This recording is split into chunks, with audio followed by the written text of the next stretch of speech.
When injuries create perfect trading opportunities, why does it feel like the Boston Celtics are about to fumble away their best chance to solve their roster problems while helping a potential conference rival become even more dangerous? The basketball gods just handed the Boston Celtics what should be a golden opportunity on a silver platter, but somehow it feels like they're about to watch it slip through their fingers in the most frustrating way possible. Fred VanVleet's devastating ACL injury has left the Houston Rockets scrambling for starting point guard, and Anfernee Simons sits on Boston's roster like the perfect solution to everyone's problems.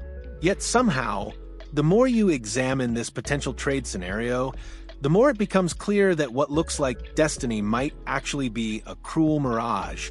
This isn't just about two teams needing to make a simple swap. This is about organizational priorities, financial realities, and the harsh truth that sometimes the most obvious solutions are the most impossible to execute. The Celtics need to shed salary and create flexibility, while the Rockets need a starting guard who can help them compete for championship. It should be elementary, but NBA trades are never as simple as they appear on paper. What makes this situation particularly maddening is how it perfectly illustrates everything wrong with modern NBA roster construction, where teams can identify perfect solutions but remain powerless to execute them due to salary cap mathematics and organizational inflexibility. Fred VanVleet's torn ACL doesn't just represent a devastating personal setback for the veteran point guard. It's a seismic shift that could alter the entire Western Conference landscape. Houston entered this season with legitimate championship aspirations after adding Kevin Durant to their talented young core, but losing their starting point guard to a potentially season-ending injury throws all of those plans into chaos. The timing couldn't be worse for the Rockets. They've spent the offseason building what they believed was a championship-caliber roster, only to watch a key piece crumble before the season even begins. VanVleet wasn't just their starting point guard. He was their veteran leader, their primary playmaker, and the stabilizing presence that was supposed to guide their young core through the playoff pressure they're expecting to face. This injury creates the kind of urgency that forces teams to make desperate moves, which historically leads to either brilliant acquisitions or catastrophic overpays. Houston can't afford to waste a championship window by hoping their young players can immediately fill VanVleet's role, but they also can't afford to mortgage their future for a rental player who might not solve their problems. The psychological impact on the organization can't be understated either. Players, coaches, and management all built their expectations around having VanVleet available for the entire season. Now, they're forced to completely reimagine their offensive system, their leadership structure, and their championship timeline with training camp already underway. On paper, Anfernee Simons represents everything Houston needs to replace what they've lost with VanVleet's injury. He's a primary ball handler who can create his own shot, a score-first guard with legitimate three-point range, and a player with the size and athleticism to handle starting responsibilities immediately.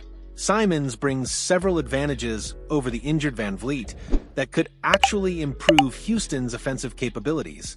His superior shooting from behind the arc would provide better spacing for Durant and their other scorers. His size advantage at the position could create mismatches that VanVleet couldn't exploit. His scoring ability might even reduce the offensive burden on other players. But here's where the comparison becomes complicated. Simons isn't the same caliber of playmaker or defender that VanVleet provided.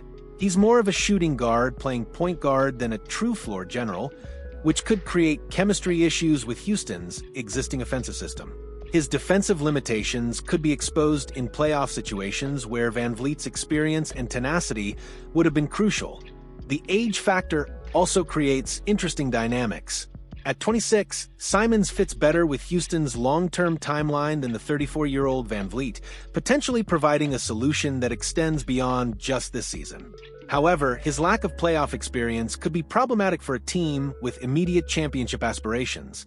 Here's where this seemingly perfect trade scenario falls apart completely. The financial realities that make it nearly impossible to execute. Boston's primary motivation for trading Simons isn't acquiring talent, it's shedding salary and reducing their luxury tax burden. They need expiring contracts or financial relief, not more long-term commitments. Houston's roster construction makes them a terrible trade partner for Boston's needs.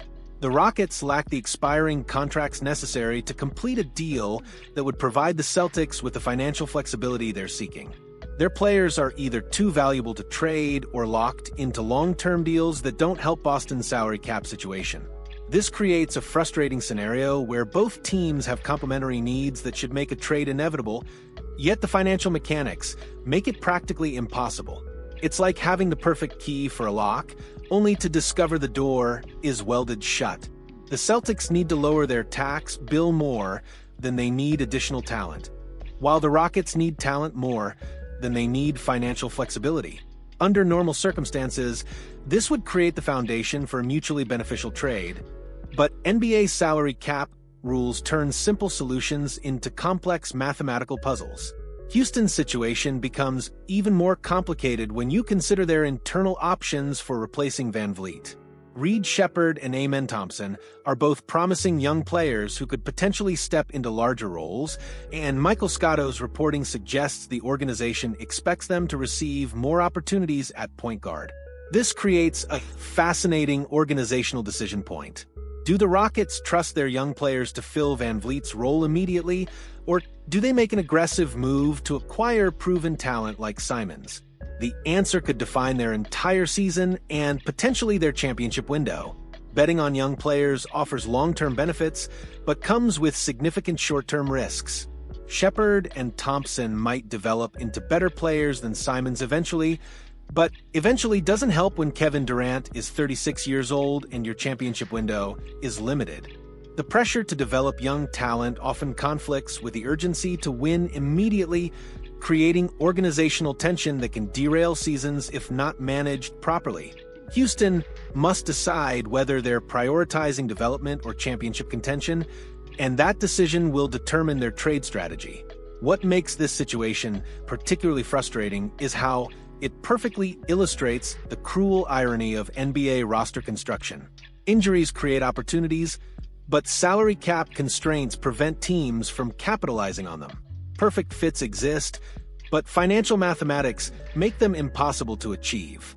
The Celtics have exactly what Houston needs, and Houston has the championship urgency that should make them willing to pay the price Boston is asking. Yet, the structural realities of modern NBA contracts turn what should be a simple transaction into an impossible puzzle. This scenario highlights how the NBA's salary cap system, designed to create competitive balance, often prevents teams from making logical basketball moves. The financial rules that are supposed to level the playing field sometimes create artificial barriers that keep good players on the wrong teams. VanVleet's injury doesn't just affect Houston and Boston, it could reshape the entire Western Conference hierarchy. If the Rockets can't adequately replace his production, it opens opportunities for other teams to claim playoff spots or improve their seeding. The teams that should be most concerned about Houston successfully replacing VanVleet are their direct competitors for championship contention. Every Western Conference contender should be hoping the Rockets struggle to find adequate point guard production, as it would remove a dangerous rival from the playoff picture.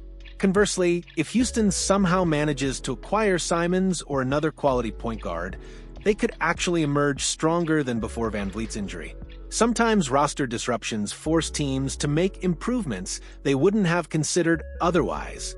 For Boston, this situation represents a missed opportunity to solve multiple problems simultaneously. They could reduce their tax burden while helping ensure that a potential Eastern Conference rival, if Simons were traded elsewhere, doesn't get stronger. The Celtics' inability to find a suitable trade partner for Simons reflects broader organizational challenges with roster construction and financial planning. They've created a situation where they need to trade a good player but lack the flexibility to find appropriate deals. This predicament suggests that Boston's front office might have painted themselves into a corner with their contract structures and salary commitments. When you can't trade good players because of financial constraints, it indicates fundamental problems with roster planning. Despite the immediate obstacles to a Celtics-Rockets trade, this situation demonstrates how quickly the NBA landscape can change.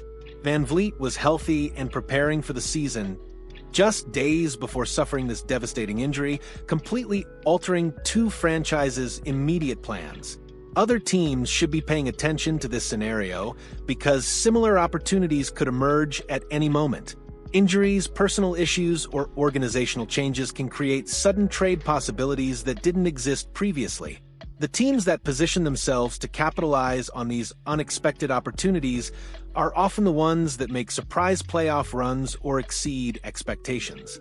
Conversely, teams that can't adapt to sudden changes often find themselves falling short of their goals despite having superior talent on paper. What this entire situation really illustrates is the harsh reality of modern NBA roster construction. Sometimes the best basketball moves aren't possible due to financial constraints, and sometimes perfect opportunities arise at exactly the wrong time for all parties involved. The Celtics and Rockets represent a perfect case study in how organizational needs can align perfectly from a basketball perspective while remaining completely incompatible from a business perspective. It's a reminder that NBA front offices must be as skilled at financial engineering as they are at talent evaluation. Both teams will likely end up settling for suboptimal solutions because the optimal solution is financially impossible. Houston might have to rely on unproven young players, while Boston might have to keep a player they want to trade, all because the salary cap system prevents logical basketball moves. This scenario should serve as a cautionary tale for other franchises about the importance of maintaining roster flexibility and avoiding situations where you need to make moves, but lack the financial tools to execute them effectively. The basketball world will be watching to see how both teams adapt to their respective challenges, but the real lesson here is about the limitations that financial rules place on basketball logic in today's NBA. What do you think about this missed opportunity? Should the Celtics find a way to make a Simons trade work, or are they right to prioritize financial flexibility over helping the Rockets? Drop your thoughts in the comments, and let me know if you think Houston can overcome the VanVleet injury with their young players, or if this derails their championship hopes completely.